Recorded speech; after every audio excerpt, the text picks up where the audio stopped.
Today I'm talking about the toxic relationship, the actual soulmate bond, not the soulmate that's going to save you from all of your suffering and depression and issues and anxiety, but the soulmate that's going to show you what you're made of, what you co-create in relationship.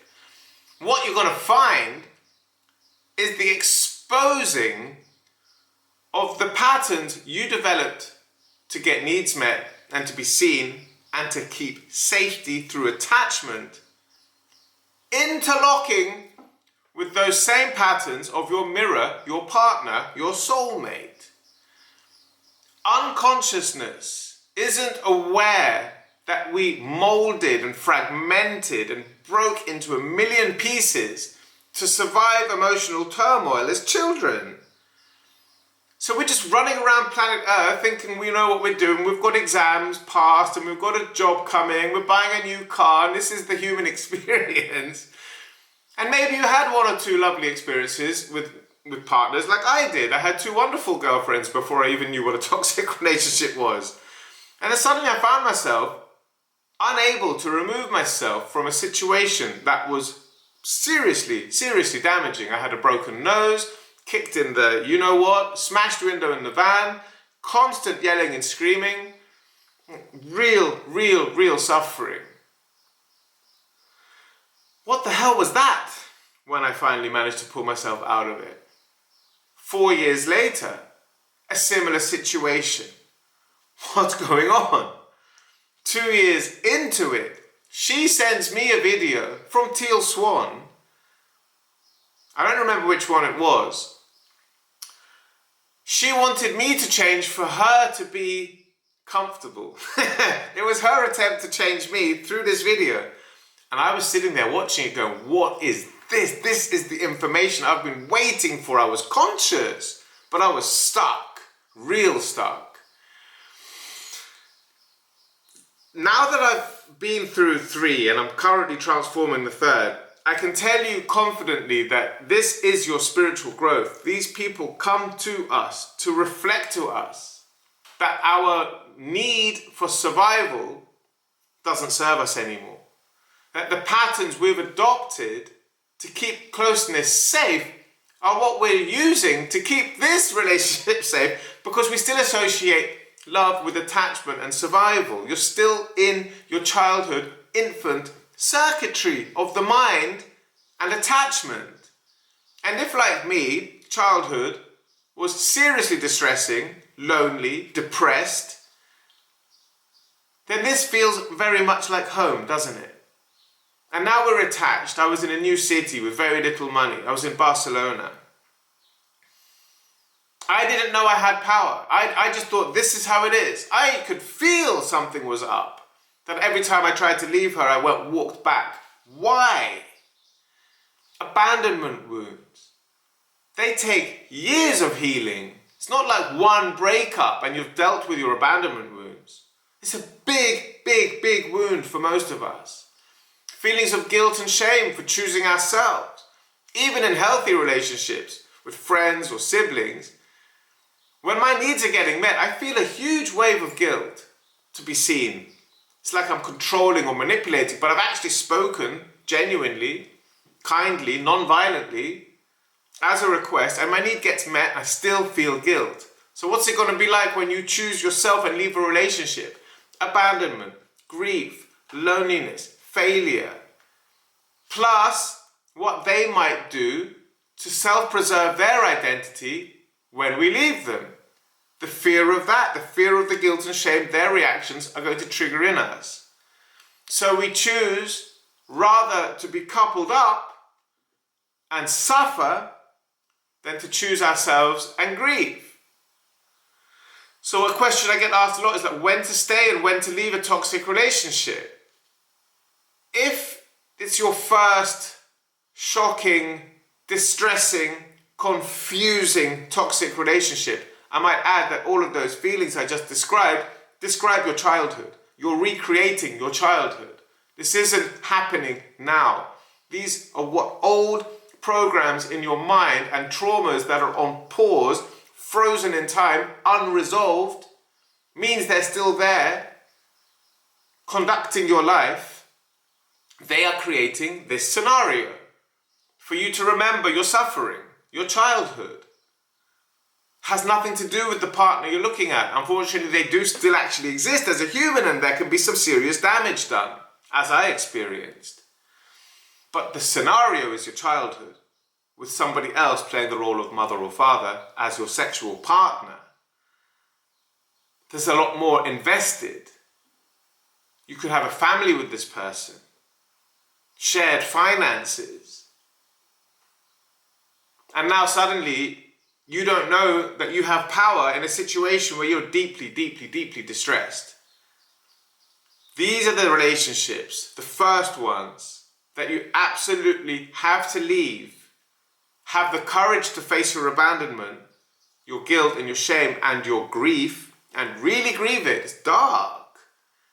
Get used to being comfortable in discomfort, comfortable in darkness, because your aversion to darkness is why you proliferate distress in dynamics, in your work, in your relationships, anywhere. Choosing discomfort based on knowing what's right for you is the warrior path. Grieving it, loving yourself through it, recognizing your sensitivities, your vulnerabilities, and recognizing that you don't have a clue how to manage a relationship. Not really. Because when you needed to speak your truth, you didn't. When you needed to act in your best interests, you couldn't. You couldn't leave for years. Allowing, oh, it doesn't matter. If I say this, maybe they won't love me, maybe they'll react. And all of that contributes to co-creating hell on earth, because the dynamic polarizes, it cements. Power struggles, fear, threats, regrets, gossip. It's not nice. If it's just showing you what you will tolerate to maintain attachment as a toddler, still running the mental framework of your mind as a 30-year-old, 40-year-old, 50-year-old, 60-year-old. You don't grow up by getting bigger. You grow up by transforming the childhood mental circuitry, by facing the pain, by integrating the pain, by becoming familiar again with discomfort, by recognizing your boundary, because that's why people like that are in your life, to show you that you don't know boundaries. You don't know where it is. You don't know where your sense of self is. So if you've gone through hell for years, check out, leave. But if now, like myself, it's the third time. The second one, I was more conscious, but it was more emotionally distressful. Lots of arguments, nothing violent, nothing untoward, but really distressing, really desperate. Two very, very, very unhappy children trying to co-create a relationship and just creating a disaster. We didn't know how to express ourselves. So it's always pointing fingers, blaming, yelling, saving the day, smashing the house down, metaphorically. Through that relationship, I realized there's a lot more going on, and it was through the Teal Swan video that I realized a lot of things, and a lot of Infinite Waters, Ralph Smart, his old videos were amazing. And I slowly studied my way out of the toxic relationship. It was the first time I realized, oh, this is a toxic relationship, how interesting. And my pivotal moment was recognizing that my coping strategy, my self-preservation mechanism for guilt triggers was to save the day. All she had to do was yell and scream, and I was attentive. I was there, justifying myself, protecting myself. I didn't do anything. What's this? I'm there. I'm in the dynamic. No center, no autonomy, no ability to feel emotions. So the moment she runs in screaming and yelling, I'm stuck in the dynamic. Because that's the dynamic. Neither one can feel their emotions. So that I want you to deal with it. I want you to deal with it. I want you to deal with it. I want you to do it. It's hot potato. I don't want responsibility. I don't want responsibility. And that creates conflict. I got to a point where I was able to feel guilt without defending myself, having become aware of this program thanks to my wonderful brother who was living with us at the time. And so the next time that she yelled and screamed, I checked in with myself. Have I done anything that warrants this sort of behavior? Can I differentiate myself, I now know in hindsight, her stuff from mine? And it was a beautiful day, and we're sitting by the beach. She starts speaking with a friend, and I'm speaking with his friend, because what else am I supposed to do? And we both did Thai massage, so we hit it off on Thai massage. We drive off. Did I do anything? No. I actually didn't want to speak to anybody. But she was talking, so I talked to a friend. You were flirting, you were rah, rah, rah. And I was like, my body vibrating like mad, because now I'm choosing non-reactivity. What is it I'm afraid to feel that would normally make me play into this dynamic? Okay, so I'm going to share vulnerability. I feel very distressed right now. Is it honored and respected? No, it's not. Second thing, what is it you need, my love? No idea. They don't know what they're arguing for. They're just in distress. Okay, what does resolution look like? No, you have no idea either. I don't say that, but you realize they don't have a clue. What does the next step look like? They don't even know that. Just yelling and screaming. I call it crying in adult baby language. There's no adult there. There's no identification of needs. There's no communication. It's just crying in adult baby language. And if you can't see that because your ego needs to protect yourself from feelings of guilt and shame, you're just going to play this dynamic. You're just going to create toxicity. It's your inability to feel. And these people are screaming at you to remind you of those feelings. That's the point. To feel it again. It's not nice, but it's yours.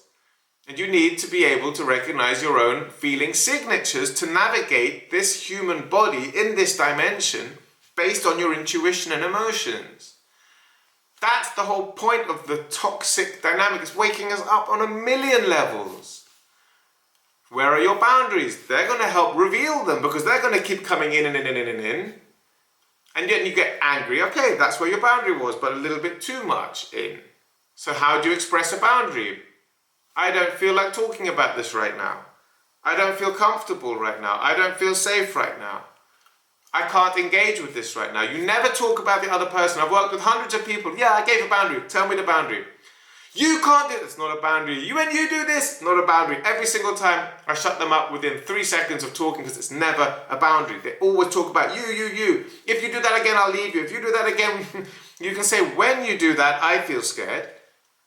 That's nonviolent communication from Marshall Rosenberg. When you do this, I feel like that and I would prefer this. But not when you do that, you are... People have this amazing egoic version of boundaries that's based on pushing away. It's about representing. They'll do anything to not recognize they have a self because they sacrificed it to maintain attachment.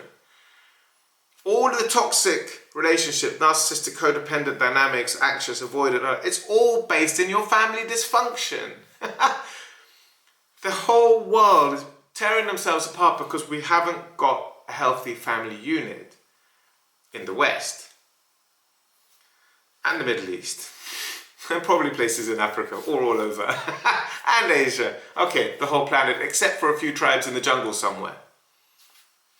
And we're co-creating a reality based on that. So the narcissistic codependent macro relationship is the populist government relationship, where we're all begging and pleading and hoping and investing and waiting and seeing will they fulfill their promises, and they're lying, cheating, manipulating, taking all our money with all these false promises, and then lying, saying, oh, we had to do this, oh yeah, well, this happened, oh, I'm really sorry. And we're still there going, but please, you said you would do that. That's codependency. The best thing to do is divorce yourself from the government and pay the, what's it called? When you pay alimony in the States. Pay the taxes, stop complaining. You don't need to be in a relationship with the government. Do what they ask. Keep them satisfied. But if you rebel, what does the ego have as defenses? resistance, projection, defiance, diminishing, distorting. And in the macro, holographic, the government has tax inspectors, they have police, they have military. They will protect themselves at all costs. The narcissist on the individual scale will deflect, diminish, dismiss, distort, gaslight. Hate all these terms because there's two sides of all of this. Your own self-doubt, your own insecurity, your own loneliness. And as a population, we play this out with the government. And of course, the government themselves plays the codependent to the corporations that boss them around. It's fractal, and it's on every level of reality, of human existence. And it starts with your family. Then it moves into your relationships. And if they're toxic, it's an opportunity to see what you're made of. What did you endure and experience, and how did you navigate and cope to maintain safety in distress? Because now you don't know how to look after yourself when you're suffering. You think suffering is love.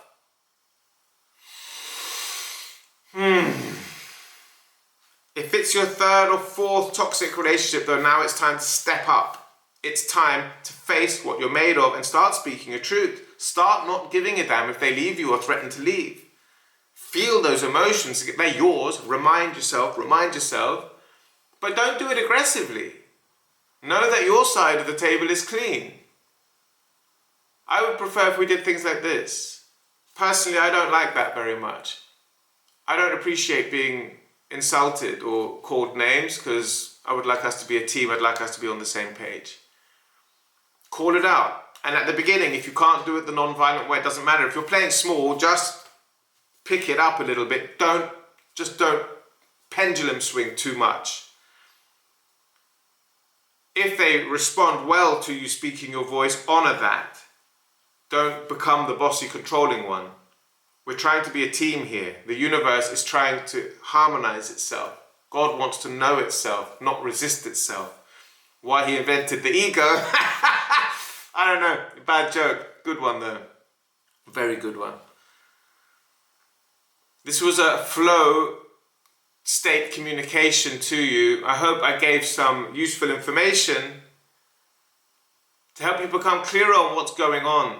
There's no bad guys. That's the ego again. Good and bad. I'm right, you're wrong. It's just the current state of human consciousness. And you can transform through your channel, through your body, your contribution to the collective, through transforming your behavior in your toxic dynamics. Transform them. But don't expect some sort of Hollywood romantic perfection of a relationship. All of your belief systems are going to get challenged. And right now I'm enjoying quite a mature, loving, sexual relationship with a woman my age, with her own children. It's a big shift for me, having been the wild, traveling party boy for years. We have to grow up. We have to transform. And if you're facing avoidance in your dynamic as well, just remember that's the mirror of how you avoid yourself. If you're chasing accountability, that's you not taking accountability for yourself. Bring it home. Stop chasing the mirror. Doesn't work that way. I can go deeper into the holographic universe in another video, but for today, I think that's enough. Bless you guys and good luck in your own relationships. It's not easy. It's really not.